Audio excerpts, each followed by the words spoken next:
Hello everyone, कैसे हो दोस्तों।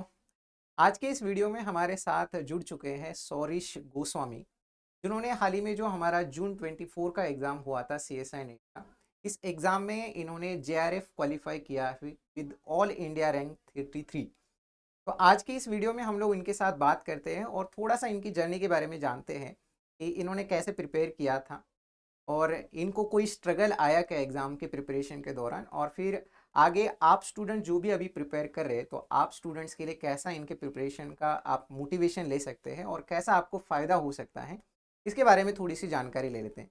सबसे पहले तो कॉन्ग्रेचुलेशन सौरभ, आपका। Thank you. हाँ, सबसे पहले आप ये बताइए कि कैसा लग रहा है अभी क्वालिफाई करके। It's good that I have qualified something, but yeah, I am focusing on the next things more. हाँ, जो बिल्कुल गा रहे। बिल्कुल बिल्कुल। आप बिल्कुल अभी अभी आगे के बारे में आपने क्या सोचा है, मतलब क्या। सो अभी तक प्लान है जो मेरा कोर्स वर्क चल रहा है मेरे इंस्टीट्यूट में वो अच्छे से करना और other things like other entrances के लिए प्रिपेयर करना एंड लाइक दैट। जैसे कि अदर एंट्रेंसेस, मतलब कौन से So entrances. the thing that is coming in TFR that is in December okay. and NBHM entrance and then there is in March in April May something like that the CMI entrance and ISI entrance. Okay. If I can clear NBHM then the IMSC entrances or HRI all this prepare for that as well as the coursework in my okay. institute. हाँ, तो पहले students में आपको एक और बात बता देता हूँ इनके बारे में कि ये ऑलरेडी अभी MSc पास आउट भी नहीं है। ये शायद अभी सेकेंड ईयर MSc में है और इन्होंने एग्ज़ाम क्वालिफाई किया है with all India rank 33।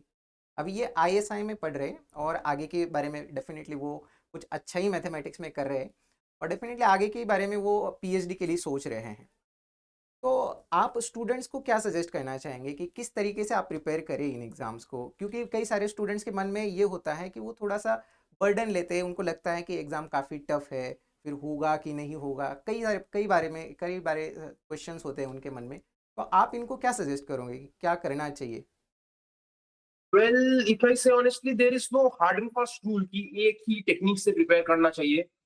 There must be some key points like they should have good guidance and other stuff. They should follow standard books. But the first thing that I think, me personally, that they should not take too much burden because that doesn't help. They must enjoy the subject and they must really like it because that's why actually it becomes easier to study.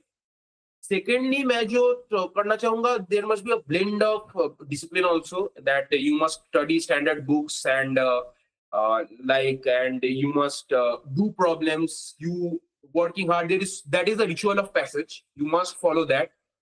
And for the exams, there is for NET. If I wanted to say, NET के लिए सबसे अच्छा तरीका है कि आप problems practice करिए than from as difficult problems you like. So मेरा जो ये था कि set a bar higher. So if you are trying for NET, try for something more difficult. And if you can work hard for that, even if you fall short of it, you will crack NET at least. बिल्कुल, मतलब आप simply ये मत करिए कि अगर आप net के लिए प्रिपेयर कर रहे हैं तो आप उससे थोड़ा सा ऊपर लेवल की प्रिपरेशन रखें, Yeah, तो the definitely focus that should will be help you. learning. हाँ, Yeah, the बिल्कुल बिल्कुल। focus should be learning. और जब आप प्रिपेयर कर रहे हैं तो थोड़ा सा स्टूडेंट्स को इसके बारे में भी बता दीजिए कि कौन से स्टैंडर्ड बुक्स उनको फॉलो करना चाहिए। कई बार क्या होता है कि स्टूडेंट्स बहुत मार्केट में जो भी बेसिक से बुक है उनको फॉलो करते हैं या फिर उससे उतना ज़्यादा फ़ायदा नहीं होता जितना होना चाहिए। तो कुछ बुक्स आप सजेस्ट करना चाहोगे कि इन बुक से आप डेफिनेटली फ़ायदा उठा सकते हैं। Well, specifically if I tailored the books for CSR net purpose, तो मैं सजेस्ट करूंगा कि जो कॉम्प्लेक्स एनालिसिस है वो काफी बड़ा पोर्शन आता है. बिल्कुल। सो Stein Sakarchi is good enough as far as I know. I followed that. And then for linear algebra, there is I followed Hoffman Kunj, and I think it is a very good book. But there are many other बिल्कुल, references like विवेक Sheldon सहाय Axler. विकास बिस्ट वाला भी book है, वो भी आप देख सकते हैं, वो भी काफ़ी अच्छा बुक है। और Okay, आपने okay. जो ऑफमन कुंजे बताया वो भी काफ़ी अच्छा है। जो And abstract Sheldon Axler. Algebra के लिए Yes. कौन सा बुक आप सजेस्ट करना चाहेंगे। Sorry for what? Abstract algebra, जो group theory, ring Okay, theory. abstract algebra. There are various books uh, for the first purpose. I think Houston is good. Topics in abstract algebra. And आप बस अगर net के purpose में देखें तो सब कुछ कवर्ड है आर्टिन में, बिकॉज वो, हाँ, आर्टिन का जो स्टैंडर्ड अलजेब्रा बुक है, that's enough. And but real it's better analysis to के गो लिए? अ लेवल हायर, ओके, मैं हाँ जितना हाँ, बोलूंगा। बिल्कुल बिल्कुल, डेफिनेटली, मतलब एक लेवल हमें थोड़ा सा ऊपर रहे तो डेफिनेटली एग्जाम में कोई दिक्कत नहीं होगी। तो रियल एनालिसिस के लिए क्या लगता है, रियल एनालिसिस को कैसे ओके, प्रिपेयर? रियल एनालिसिस के लिए मैं पहले बोलूंगा बेसिक्स क्लियर करना चाहिए, क्योंकि कुछ समय वो बहुत नॉन इंट्यूटिव हो जाता है। तो उसके लिए we can follow Tao analysis one, that's a very good book that not many people follow. Then Tao के बाद आप कर सकते हैं, रूडिन देख सकते हैं। रूडिन थोड़ा एक नॉच हायर है, but it's very good, and the problems of Rudin are very good if you can solve them. There is another very book good for topology of matrix spaces that is required. Not general topology is also there, but you can study Kumarasana. That book is very good, okay, and kind of this only, and mainly solve problems. और मैं कुछ references, major theory के लिए बहुत सारे references है, Inder Kairana and Poland. But बिल्कुल these are, बिल्कुल। if you do all this, I think it's okay. हाँ, और मैं इसमें एक और बुक ऐड करना चाहूँगा, क्योंकि क्या होता है ना कि कभी कई सारे स्टूडेंट्स क्या करते हैं ना, कई सारे स्टूडेंट्स को डायरेक्टली रूडीन या वगैरह ये बुक पढ़ने के लिए थोड़ा सा डिफिकल्ट जाता है। तो आप Sure. स्टार्ट कर सकते हैं कि बार्टल और शेरबर्ट का बुक है, वो भी एक Yeah, yeah, काफ़ी that's also very good. That is also very good. वो बुक से भी आप स्टार्ट कर सकते हैं। अब इनको थोड़ा सा ये भी बताइए कि मतलब जब आपने पेपर अटेम्प्ट किया, क्योंकि रैंक ऑल इंडिया 33 है तो डेफिनेटली आपका स्कोर काफ़ी अच्छा है।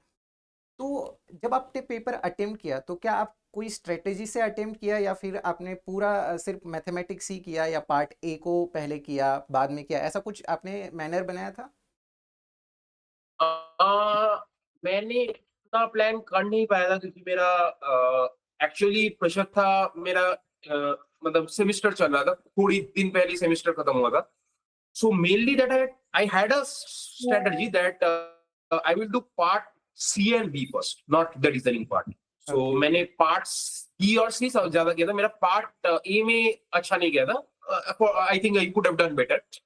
But mainly I did part B and C first, and then the last 1 hour I tried part A.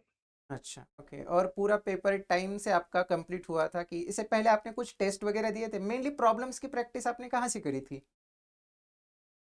The standard books में जो प्रॉब्लम थे, और कुछ प्रीवियस ईयर पेपर्स। अच्छा, कुछ प्रीवियस ईयर पेपर्स, मतलब 2011 से 2024 तक के जो भी पेपर्स है आपने पूरे किए थे, या फिर? Yes, yes, yes, and yes, kind of like that. And we have a very active group among ourselves, and that is important, I will say, to have a group with whom you can study actually. So मतलब group that study helped. भी definitely आपको फायदा करता है। Yes, yes, बहुत सारे approaches एक जन सोच सकते हैं, तो शेयरिंग ऑफ नॉलेज। बिल्कुल, बिल्कुल। तो अभी अभी मतलब आप कुछ स्टूडेंट्स की हेल्प कर रहे हैं, या फिर आप अभी सिर्फ स्टडी के ऊपर ही फोकस कर रहे हो? I kind of am now entirely focused in my academics right now. Okay, But if some junior or somebody asks for any help, like I got help from my seniors, I try to give them some suggestions. Okay, ठीक है, ठीक है।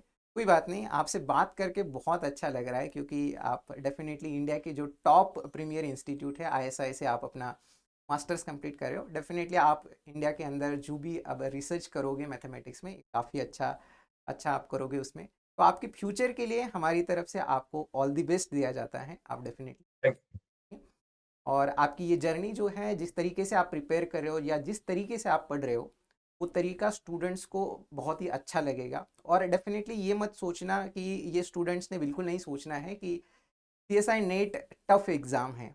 आप बस अपनी level थोड़ी सी ऊपर रखो। आप उसके लिए टीआईएफआर के क्वेश्चंस कर सकते हैं, एनबीएचएम के कर सकते हैं। अगर इन क्वेश्चंस के अगर आप प्रिपरेशन करते हो तो डेफिनेटली आप सीएसआई नेट एग्ज़ाम क्वालिफाई करना उतनी बड़ी बात नहीं होगी। और डेफिनेटली आप कुछ स्टैंडर्ड बुक्स भी फॉलो करें।